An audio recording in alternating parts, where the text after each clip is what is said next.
Hello and welcome to the stream. This is Founder Laren with the Fantasy Grounds Academy. Today I'm going to build a level 4 female Harengon wizard with the Bladesinger archetype, complete with automation and customization. So I'm not going to be using the character wizard at this time. I'm going to use the old drag and drop method. I want to make sure that this build is correct and I don't want to come up with any kinds of errors. So I'm going to use the older method that we used to use before the character wizard was created. So the first thing I'm going to do is on the right-hand side of Fantasy Grounds, you'll notice that there is a modules section. If you have the content, you want to load that. So if you go to the modules and you come down to the bottom where it says activation, you'll go there. And then any content that you have, you want to activate those so that they can either be used or that your players can use them as well. If your players connect to your table, they also have to load the modules that you share.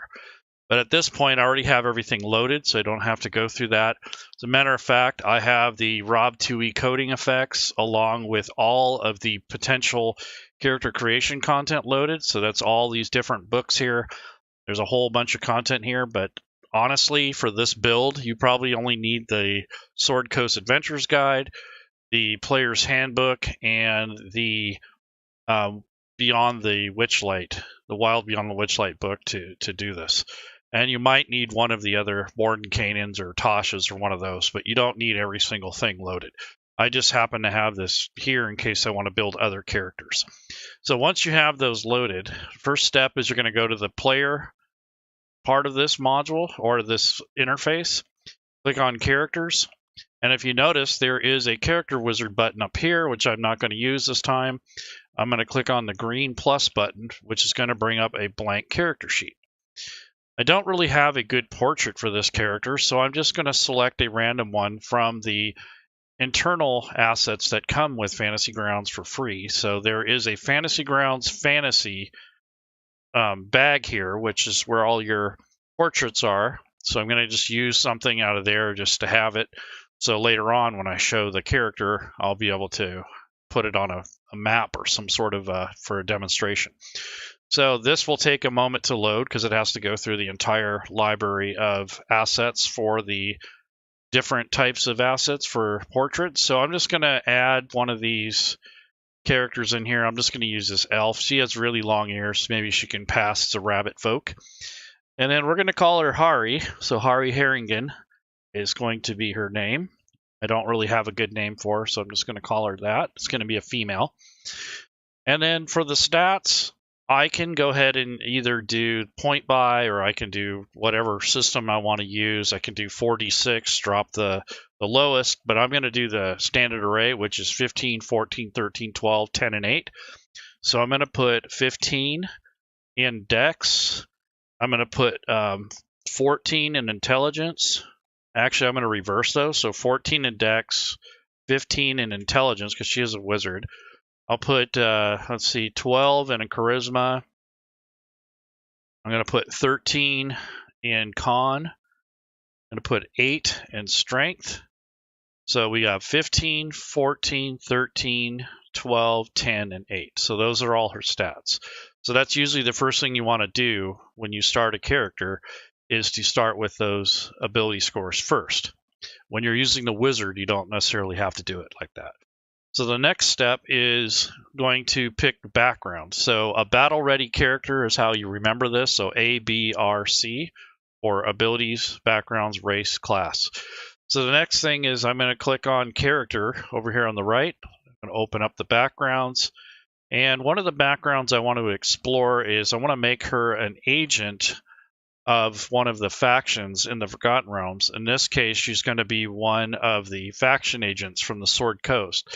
So I'm going to select something a little bit more specific. She's going to be part of the Harpers. So she's going to be a Harper agent. So I'm just going to drag and drop that into the background area. And she gets to pick a skill for her particular background. So what I'm going to go ahead and pick is probably history. I'm sure she needs to have some sort of historic thing, or maybe Arcana, but I think she'll get those from her class. So maybe I will take investigation. So that'll be a good skill for her to have, especially if she's an agent. So that'll be her skill that she gets from her background.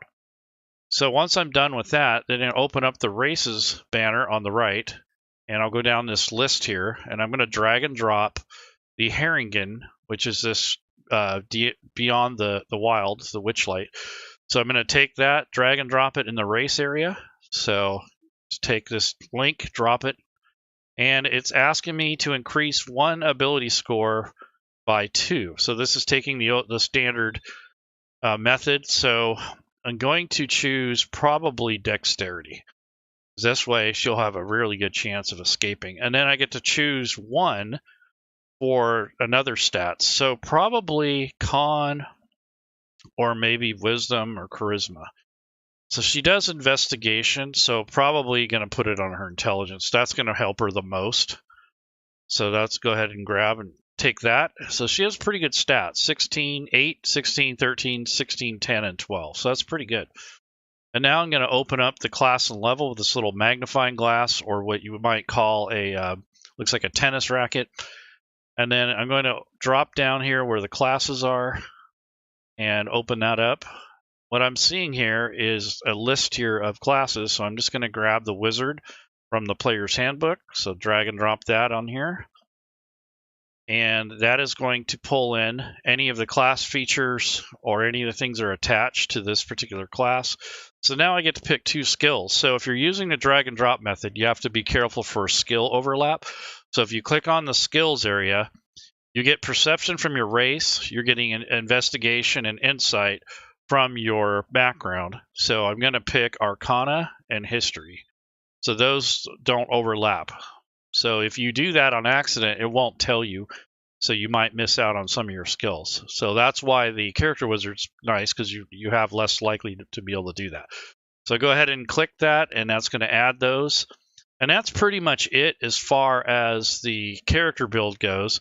And I just happen to have some automation on here, which comes from the Rob 2e coding effects, and also Mad Nomad's automatic actions, and then Team 2e's link fill, which pulls in the descriptions.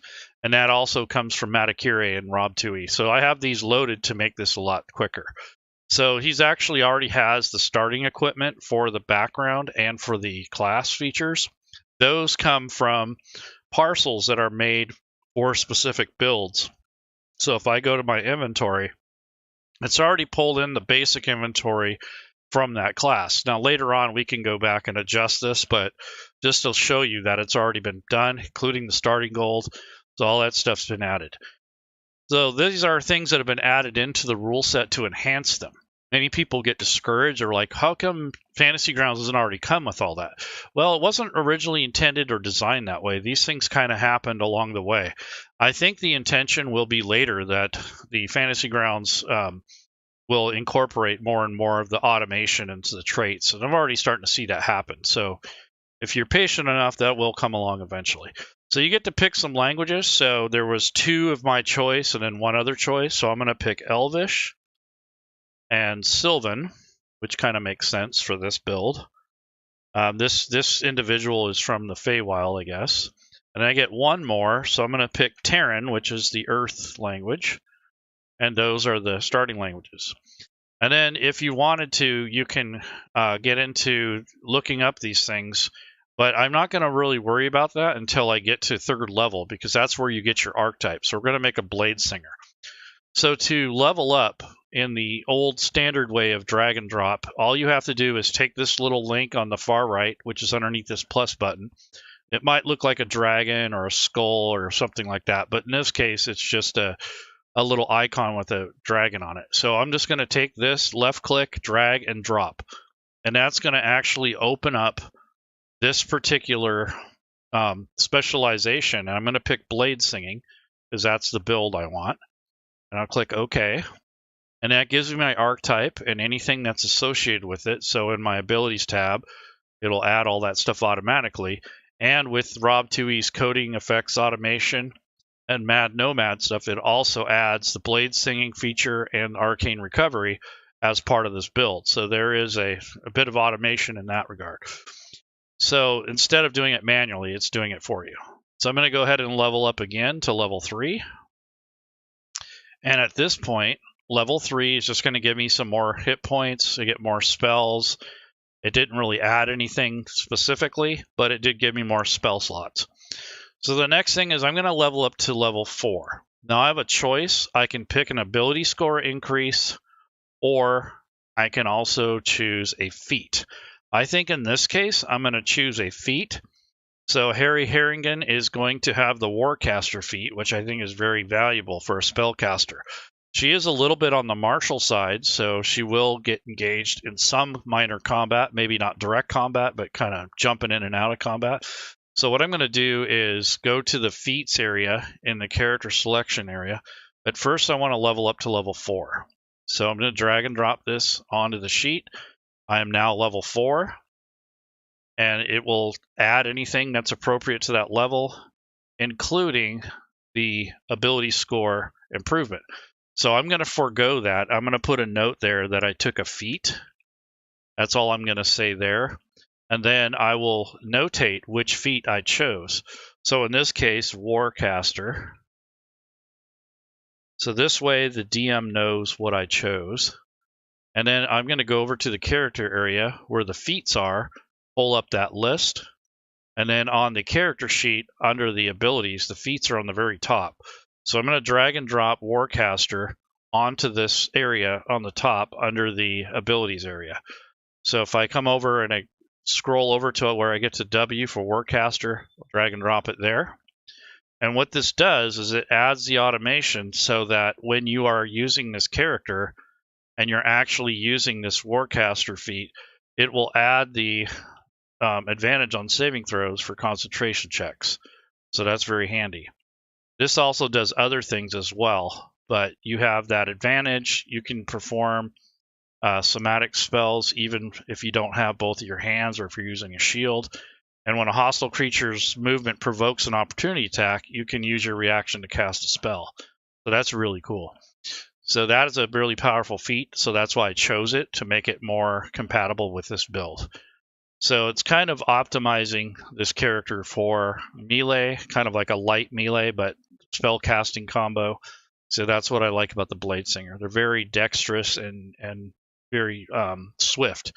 So as it stands, this character has an AC of 13 because of the dexterity bonus, and they move at 30 feet. And then they have these features that allow them to do some pretty cool stuff. So for instance, in the Actions tab, they have this ability called Hair Trigger, which allows them to add their proficiency bonus to the initiative roll. So in this case, she'll get a +2. Lucky Footwork is if you fail a saving throw, you can add a D4 as a reaction to see if it actually changes the result. And then you have Rabbit Hop. So as a bonus, you can jump a number of feet equal to 5 times your proficiency bonus. So she can jump 10 feet, which is really cool. And she has 2 uses. So you can use this trait only if your speed is no greater than 0, and you can use it a number of times equal to your proficiency bonus. So she has 2. And it resets on a long rest. So if you go to the preparation, it's set to 2 daily. So daily is a long rest. So that's pretty cool. And then everything else is set up as well. So her blade singing is 2 daily, and then she can use arcane recovery once per day. So that's all set. So that's pretty good. So right now she only has a quarterstaff, so she's probably not very, I guess, prone to use that. She probably would use a missile type weapon. So we might adjust her inventory as required. So with the Rob 2e coding effects automation, if I have anything that can be coded or anything that's part of the automation for the Mad Nomad's automatic actions, it will pull in those as well. So for instance, I want to give her a potion of healing. So if I come over to the items in the campaign area, and as the GM, I can come over here and say, okay, everyone, you can have a healing potion. So you can make this available for players. I'm just going to type in healing, and this will pull up the potion of healing. So when I add this to the sheet, it will actually add the action as well, which is something that some people would wish it would already happen anyways. And it will eventually. They'll absorb it into the character builder, but for now they need to concentrate on some of the UI and that sort of thing. So if I'm going to take this potion, I'm going to drag and drop it on the left. It adds it to the inventory. It is identified, so it will work. I'm going to actually change it to 2 because she's going to own 2 of them. And then if I come over to the Actions tab, it is now a part of this potions area.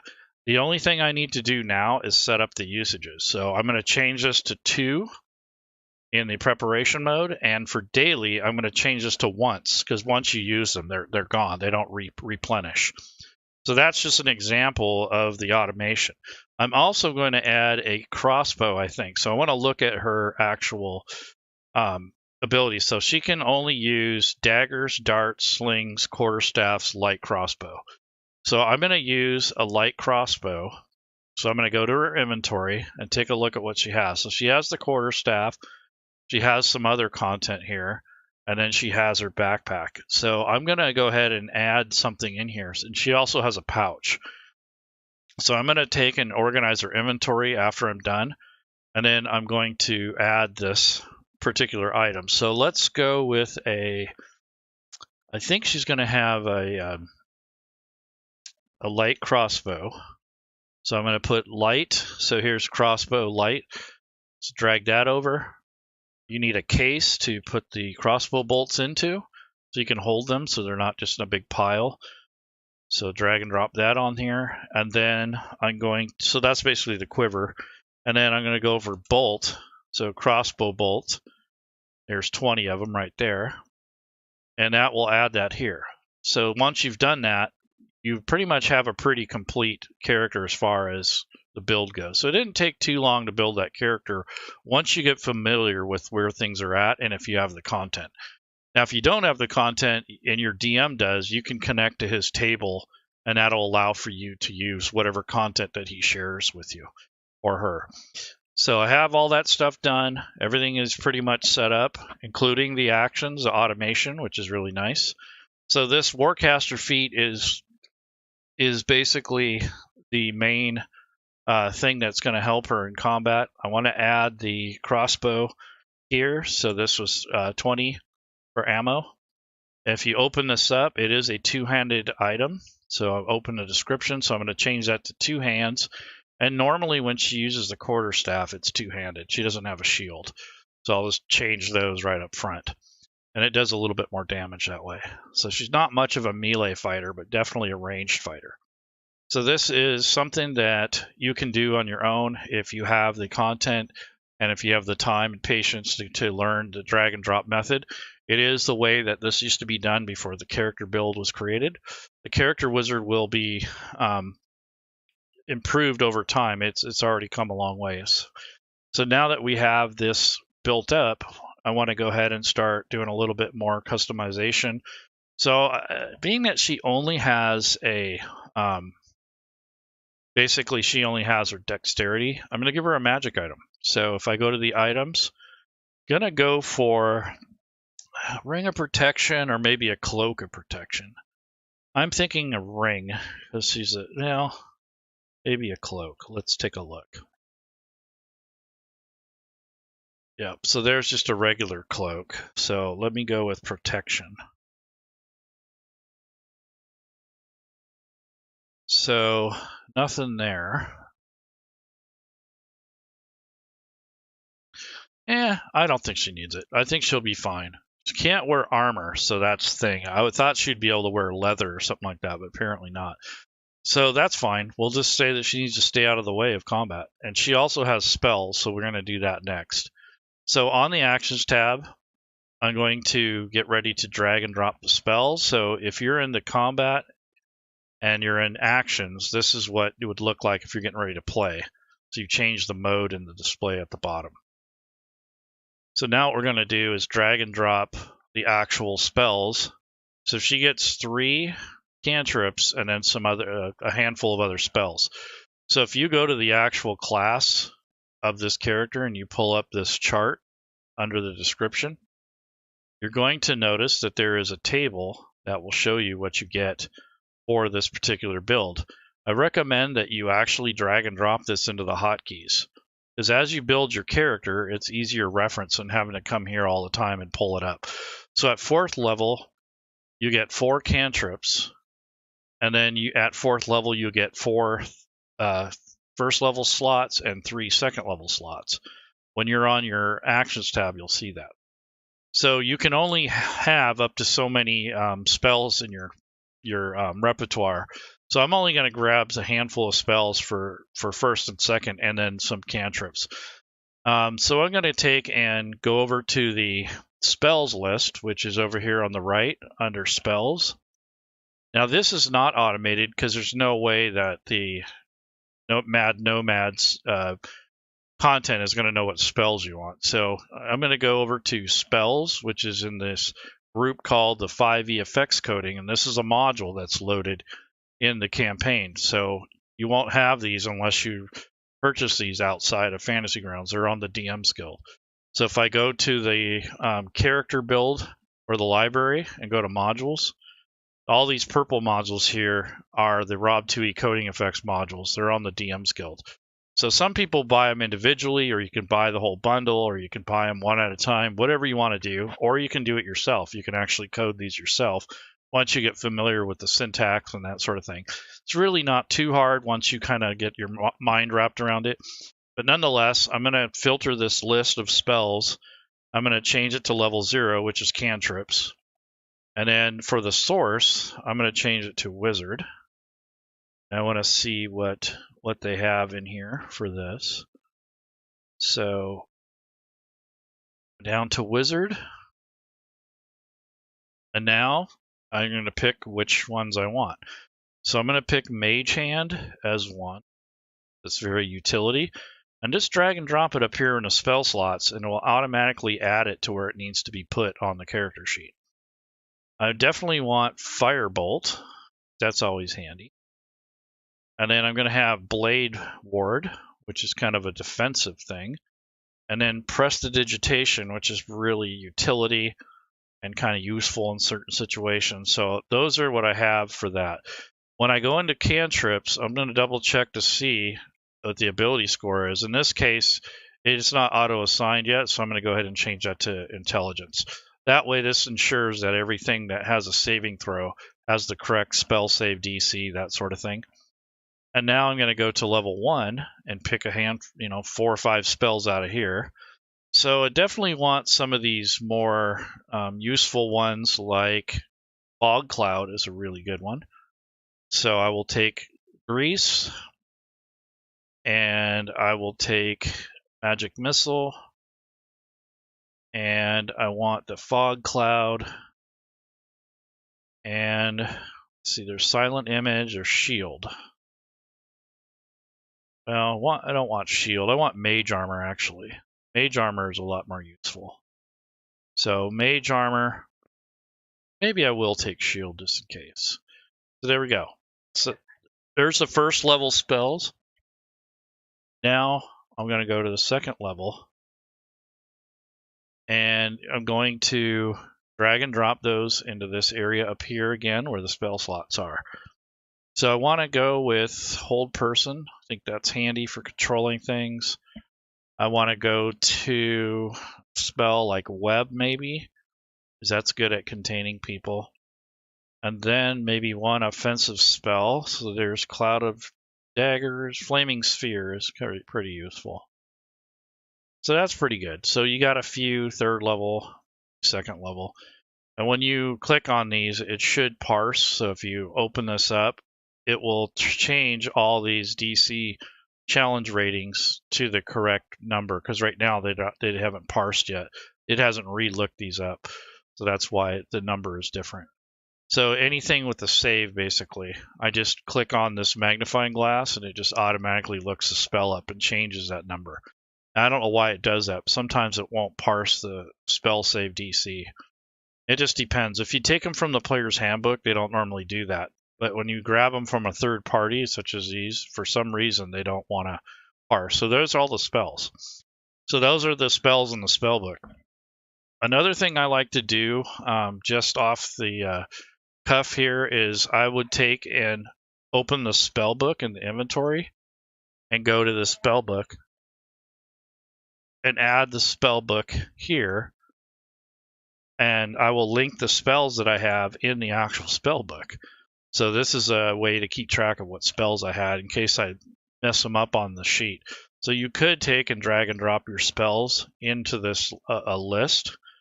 So you can, I wouldn't do the cantrips necessarily, but the first and second level spells, you can drag and drop them from the spell list into here if you want to. So that's just an idea that I had. And if you lose the spell book, you'll know what was in it. So that's part of the build here. And then as you use your slots, you check them off manually, because Fantasy Grounds won't necessarily know what level you're casting at. And then these features here, like this Warcaster thing, I believe that might be already baked into the rule set, but if you want it to be active, some of these passive abilities, you have to activate those. So if you're on the combat tracker, which I'm going to put the character on there first, I'm just going to delete this one. So I'm going to bring Harengon over here. She is now on the combat tracker. I'm going to add anything that's passive. So in this case, that's going to be this Warcaster and the hair trigger, which allows her to get a +2 bonus. And now I'm going to change this to preparation because I want to prepare the spells that I want for the day. So if I go to preparation and actions, these are the spells. I can prepare those if I need to. So there we go. So now that we have the spells here, so this is saying that they're all prepared, but they're not. But if you come up to the, you'll notice that this is kind of been messed up for a while, the preparation. So if you go into the metadata and you go into prepared, you can put that in here. So you can put the number in here, a value. So for like level 1, you can just say 4 spells or 4 prepared if you want. And then same thing with this spell slots over here for level 2. You can just put 2 in there if you want. So let's go into that. Let's see. Prepared. Oh, change that. So let me go back to this. And so we want, actually we want 7. Yeah, 7 prepared. Okay, so what we'll do is we'll go back to the preparation mode, and then we can prepare which spells we want. So I'm going to do Grease, Mage Armor, Magic Missile, Web, and Flaming Sphere. I'll kind of just leave one of the slots open. So that's how you adjust for that if you need to. So that's a little bit backwards. If something happened with the character builder and the rule set, so I'm not sure what it is, but that's how you fix that. So now that we have that, you want to change the mode to combat and the display as actions. So you'll have all your spells listed here, your magic items, the racial abilities, which we've already have enabled, and then the feat, and then if there's all the standard actions and the weapons are up here on top. So that's basically what you have here as far as this goes. And you can also add an unarmed attack in case you want to punch somebody. So in some modules, if you have them, you can go to items, and what you can do is type unarmed, and if it's in there, you'll get an unarmed strike. There's one for a monk, and then one is for a standard one. So I'm just going to drag and drop this into this area, so then just in case you have to punch somebody. And then if you come over here, you'll notice that it's got a bonus on it, but since you have a low strength, it kind of cancels it out. So you only do 1 point of damage or non-lethal damage at that point. And then for as far as inventory goes, you can organize these things. So in the backpack, I'm going to store some of this stuff. So I have a bag of sand. So I just type the word backpack or start with a capital B. It'll auto spell it. The crossbow bolt case, I'm going to put the bolts in there. So I'm going to type case next to it, and that'll put the crossbow bolt case. The ink pen, the ink and such, I'm going to put those in the pouch. So if I put that POU in there, that'll go with pouch. So I'm going to put the ink pen, the ink, and the little knife in the pouch for writing. And then the paper will go in the backpack. Oops. Didn't mean to do that. So there's that. And then the component pouch will just be, I'll put that in the regular pouch because that's their spell casting focus. The potions of healing will go in the pouch. It's probably about all I can put in there. The regular book I'm going to put in the backpack. Spell book is going to go in the backpack. Unarmed strike doesn't have to go anywhere. Quarterstaff stays out. The light crossbow stays out. Common clothes stays out. So this is all of the inventory, and it's basic. Oh, here's the Seminole faction book. So that's in the pouch or in the backpack. So there's the weapons and armor and ammo. They don't necessarily have to be in a backpack or anything. But as far as the equipment goes, you kind of want to know where it's at, and this is a way to kind of nest it together. The unarmed strike is just a weapon action. Doesn't really have any weight. So most things should have a weight, but that doesn't. The Fantasy Grounds Ruleset now keeps track of gold weight. So if you have a bunch of gold, it's gonna add weight to your list here. So that is basically all the automation and all the setup there for that character. So that was adding in some more of the automation that's potentially available if you have the content for it. Or if you know what you're doing, you can actually go back into some of these actions and code them yourselves. So this is hair trigger. It gives you initiative. It's based on your proficiency bonus. It goes on yourself. So if you get into these, you can actually type this coding in yourself once you understand the syntax. So that is that. So there's the Bladesinger build. This is Harengon, the 4th level wizard Bladesinger build with automation and all of the different items. So what I want to do is demonstrate some of the power of Fantasy Grounds. So I'm going to bring up a map, basically just a real basic map and some NPCs, and show you what you can do. So if I go into the modules area, Fantasy Grounds comes with some built-in maps just so you can test things out or you can demo it. So if you go to the activation and you type in map, you should be able to bring up a map pack within Fantasy Grounds. So we'll go to map. And what you'll notice is I have a bunch of other packs here, but if you don't have these, you will at least have the Fantasy Grounds or FG battle maps. So I'm going to go ahead and load that, which is going to give me access to a handful of maps that I can use. And then I'm going to come over to the far right, which is in your campaign settings under images. And then I'm going to use this group filter to filter out to where I get to the Fantasy Grounds map pack, the battle maps. And then pick one of these maps. So I'm going to pick an outdoor map. So here's one that's pretty popular, that's used quite a bit in the videos and such for demonstration. And then as far as the line of sight goes, this really doesn't need line of sight, but if you come in here and you can turn off line of sight temporarily just so you can see the map. And then Harengon does not necessarily have dark vision, so it'd be tough for her to see anyway. So I just turn that off for now. Don't really need it. But I'll drag and drop her on here. There's really nothing on here that has the automation needed for, any sort of effects. Although you could put some effects on this pond. So if you wanted to make this look more like water, you can come to the map tools, go to the effects button, and then you can add an effects layer. And here I can use a drop down. I can select water.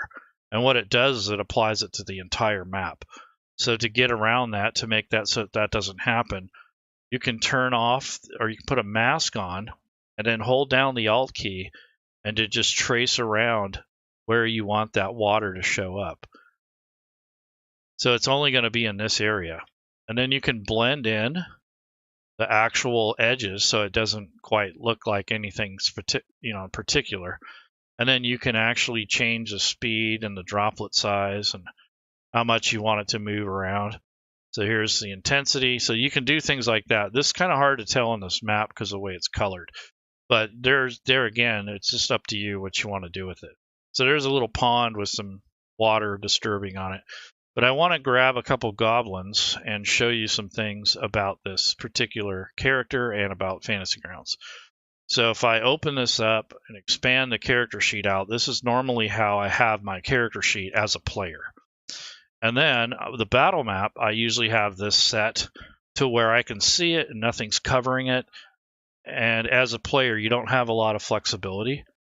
So I'm going to go ahead and lock this and expand this out, right click, go to layers, and then go to there and zoom to fit. And then you can zoom in so you guys can see what's going on. And I'm going to go to NPCs.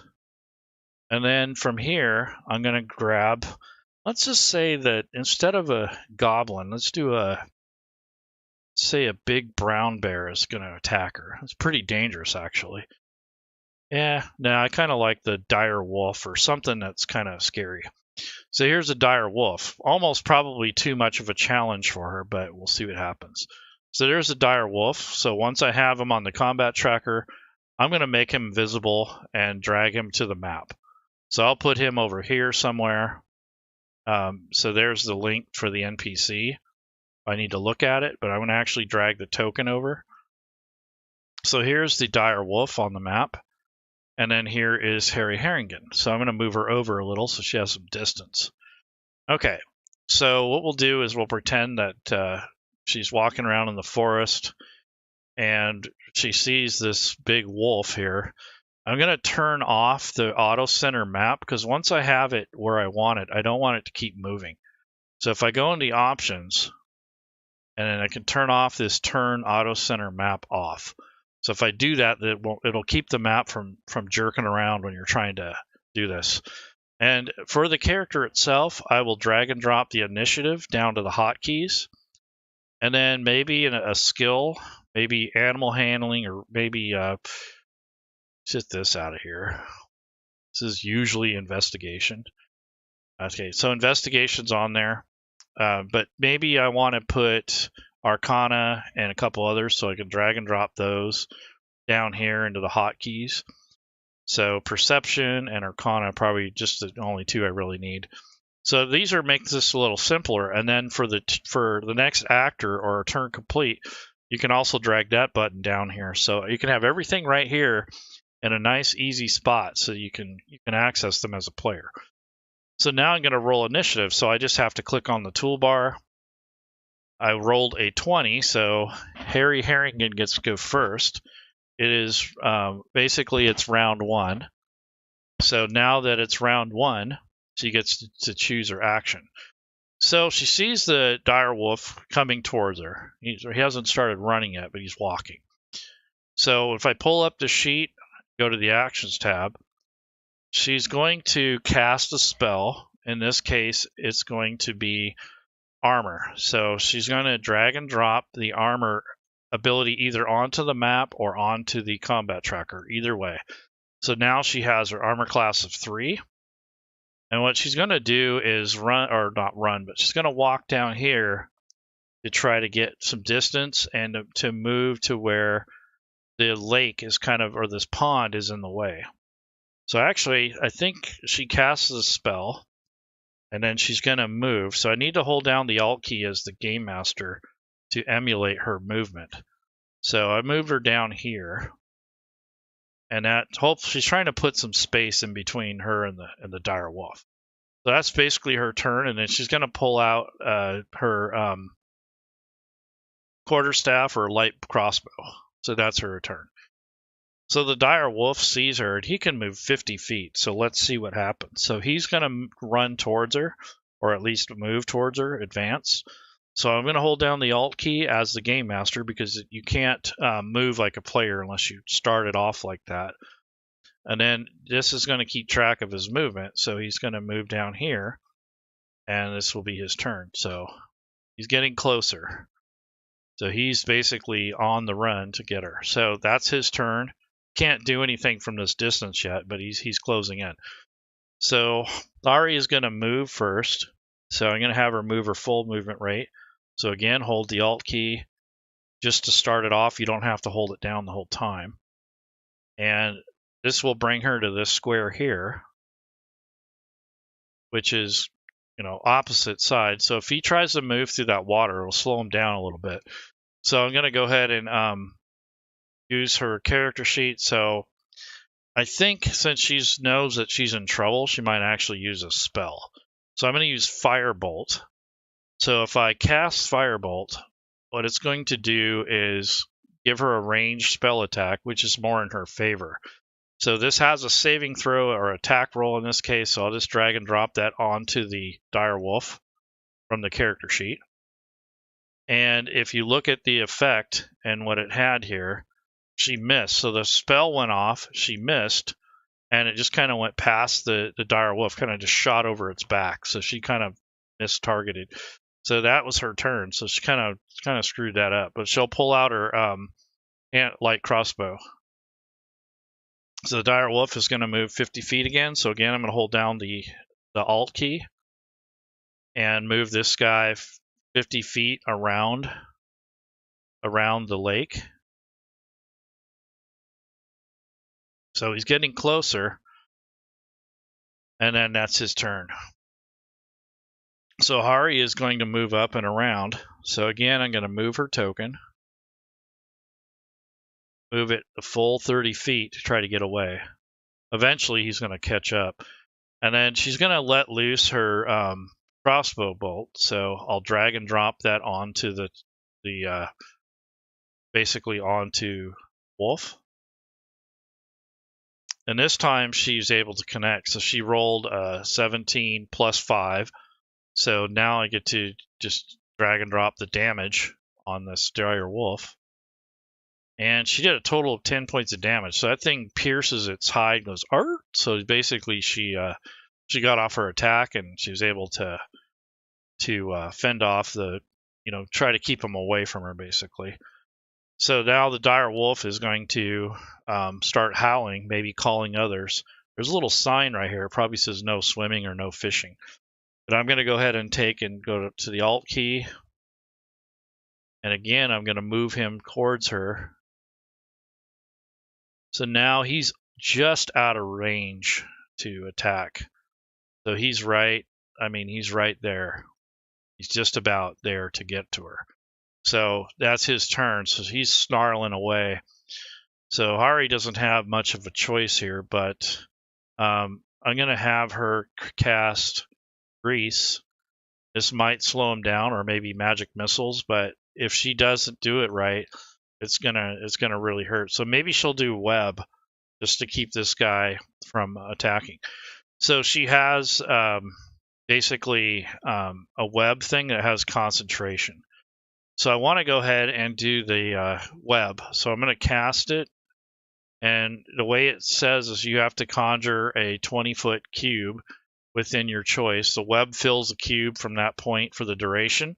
The web's areas are difficult terrain and lightly obscure the area. So that is going to help. So if the webs aren't anchored between two solid masses or layered across the floor or whatever, the spell ends at the start of your next turn. Webs layered over a flat surface only have a depth of 5 feet. So this may not be the right answer for her. So it doesn't sound like that's going to be something that she can do. If she does Grease, it's going to be basically the same thing. So she's kind of stuck, but I think Grease will actually be a little bit more helpful. So we'll see what happens. So she's going to cast Grease, and it'll basically fill an area. So what I want to do is a 10-foot square. So if I right click on the map and go to pointers and the square tool, I can actually draw out a 10-foot square. And she can cast it, so she's going to do it right here. So that's where it is. And then I have to drag and drop the saving throw. So I'm going to drag and drop it onto this dire wolf. So you can either do it on the battle map or the combat tracker. So in this case, I'm going to drag and drop the actual saving throw onto the dire wolf in the combat tracker. So he actually failed. So that's not good for him. So what you do there is if he fails, then he falls prone. So with the prone action already on the sheet coded, you can drag and drop that effect. So there's the prone effect. So it basically goes onto the wolf. He has to spend half his movement getting up, and he can only move 25 feet after that. So I'm going to move her for her movement because she still has movement. So I'm going to move her 30 feet away. So this will buy her a little bit of time. She's going to just move straight back, and that's the end of her turn. She has a concentration spell on. So this is kind of what I wanted to show you. So the wolf gets up, slipping around, and it says on the grease spell that when the grease appears, each creature has to make a saving throw or fall prone. A creature that ends or enters at its turn, there must also succeed on a saving throw or fall prone. So they have. So he's going to stand up. He loses half of his movement rate, and it's going to allow him to move 25 feet. He can only move half his movement. So I move out here. So that slowed him down. It didn't stop him, but it gave her some time to get away from him. And she's going to probably end up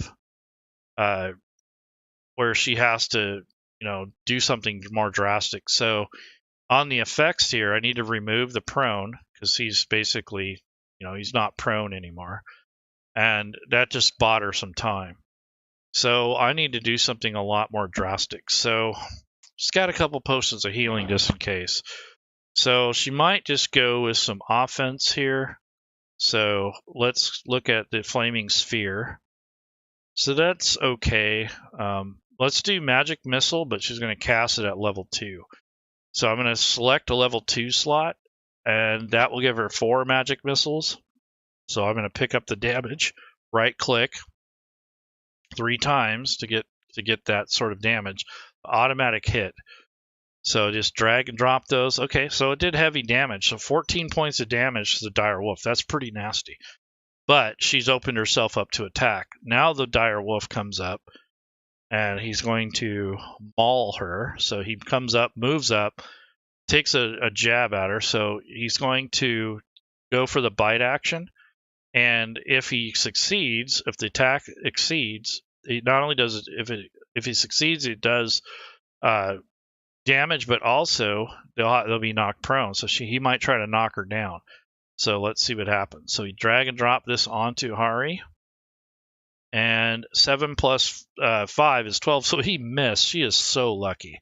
So that is basically her turn. And being that she has the Warcaster ability, she's able to she's going to take this, let the spell down. It's not going to help her anymore. But she has the Warcaster ability. She can use that as a reaction. So what I'm going to have her do is, first, she's going to drop the spell. She doesn't need the... this basically doesn't need the web anymore. So she has Mage Armor, Warcaster, so she's good there. And then the spell is basically gone. And then Harengon is going to, let's see, she already had a Magic Missile success right there. She used Web, so she's actually used 2 slots. And then she's going to actually probably end up hopping up in the air if he comes at her. And maybe it will help her escape, but we'll see. But I want to do probably another Magic Missile because that's seemed to be pretty effective. So she's going to cast her last 3rd level slot on this particular build. So I'm going to go right click, and that will add the additional missiles and drop it on the Dire Wolf. Hopefully she rolls pretty good. Oh wow, she rolled a bunch of 1s. That sucks. So that didn't really help much, but he did take some damage, but that was really useless. Wow. Okay, so that takes care of her 3rd level slots.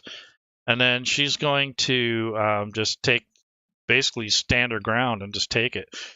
So that was her turn, kind of a waste, but she had to take that chance. So the dire wolf this time, I don't think he's going to miss. So he attacks her. Yeah, this time his bite hits. So I'm going to make the saving throw. So first the damage. The dragon dropped the damage. So she took 10 points of damage. Ouch. So that's like half her hit points almost. And then she has to make a strength save, which is not very strong. We'll see what happens. She rolled a 1. She rolled a 0. Absolute failure. So he just pounces on top of her and knocks her off her butt. She probably takes a point of damage from that. So I'll just say she has 11 damage now. I just kind of made that up. And she's now prone. So I grab and drag that effect on her. So she's on the ground now, and she's prone. It's kind of standing on her. So she's going to have to break that she's going to have to get up. She can't really run. But I think I'm going to have her do the dodge action. So she's going to get up and dodge. So that's going to be her turn. So she gets up, and she moves to side, waiting for him to lunge at her again, and she's going to do the dodge action. So I just click on this, which will give her the effect for 1 round, and then she's going to wait, and we're going to see what's going to happen. So I'm just going to hit the down arrow and go to now the dire wolf's turn. So he's going to try to bite at her and make her fall again, probably. So he rolls. This time he misses, so that's good. So she didn't have to dodge, but there again, so the dodge action kind of went away. So she is going to break away. So that is going to be her movement. So she's just going to basically get away, no attacks really. So I'm going to hit Alt and I'm going to move her away. And that's her turn. So she just disengaged basically. So that's her turn. I don't think it's going to do her much good, but she tried. And then I need to remove the prone action off of her, because that'll affect her if I don't. So that's her turn. So now the dire wolf, he's going to move towards her. So again, he's going to move up. So he has plenty of movement. He's only used about half right there. And again, he's going to take a snapping bite at her and try to wrangle her with his teeth. Oh, he rolled a 1.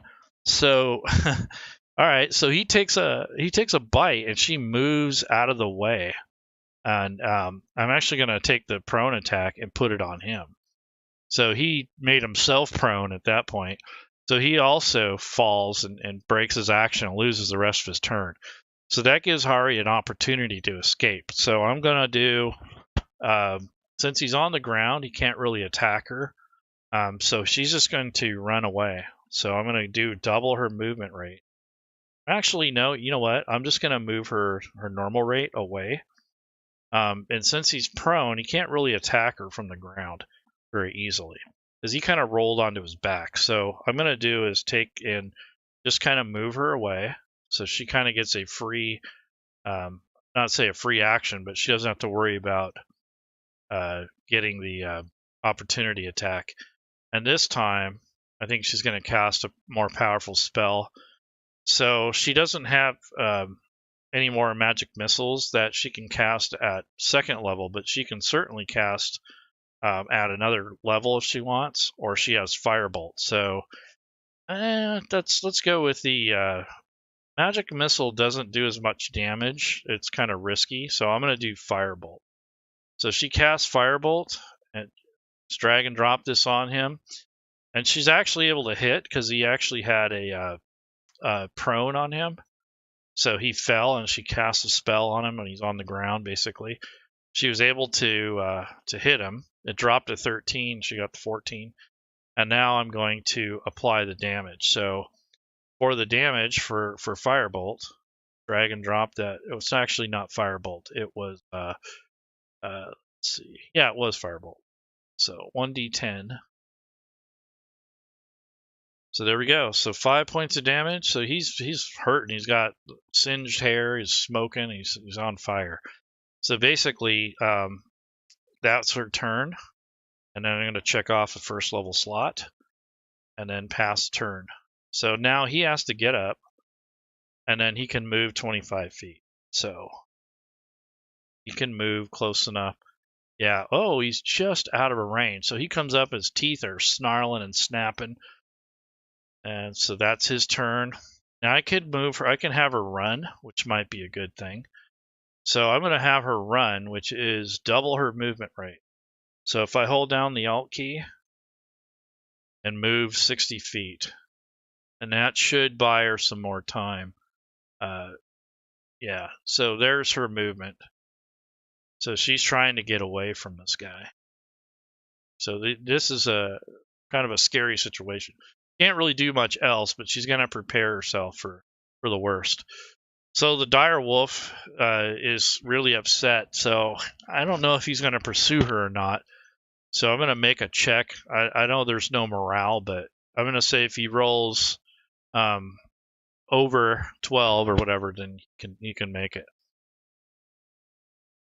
So he rolled a 17. So he kept his morale. He's going to chase her down. So I'm going to have him move up.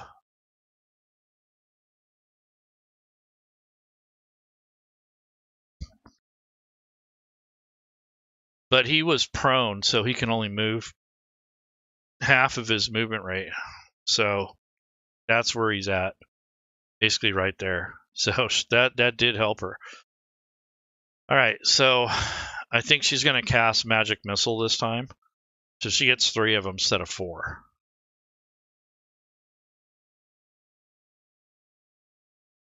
Yep, so she was able to defeat him. So he's unconscious now, basically dead, bleeding out. And she used her slot. And then she's going to drink a potion of healing. So all I have to do is click on it. It'll go to self. And she healed herself for 6. So that's pretty good. So not bad. So that's basically some of the cool stuff you can do. The Warcaster thing allows her to have basically a way for her to concentrate on the spell with advantage. So if she had a concentration spell, which she does, this would allow her to get advantage on that save. So we can take and put a spell on her that's basically a concentration spell if we had one, and it would allow her to make that save automatically. So the web, in this case, was one of those spells. So if we bring up the web spell again, and we add the concentration, so web, let's see. So here's the concentration effect. And if the wolf wasn't dead and he was able to attack her, let's give him 30 wounds this time. So if this is his turn and he actually attacked her, what will happen is, if let's say he makes it and does damage. So if I drag and drop this damage on her, Fantasy Grounds is automatically going to roll the saving throw to see if she maintains her web spell for concentration. So let's just emulate that. So I'm going to take the damage and drag and drop it on her. And thank God she had advantage, because it actually dropped a 3. So she would have lost her concentration. But it rolled. Fantasy Grounds knew to roll that. So it rolled and she ended up with advantage and actually got a total of 13. So that's a really good ability to have for a spellcaster, especially in her situation.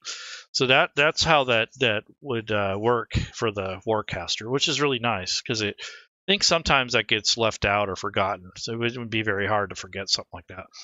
So anyways, that is basically the gist of it. I think I've done enough. I've been going for about almost 2 hours or so. So hopefully that helps answer any of your questions about character building and some of the capabilities of Fantasy Grounds. And don't get distressed or upset if you don't have all the content right away. And if you're new to Fantasy Grounds, you can come to the Fantasy Grounds Academy. We'll help you learn how to use it if you need. Some people don't want that, but that's fine.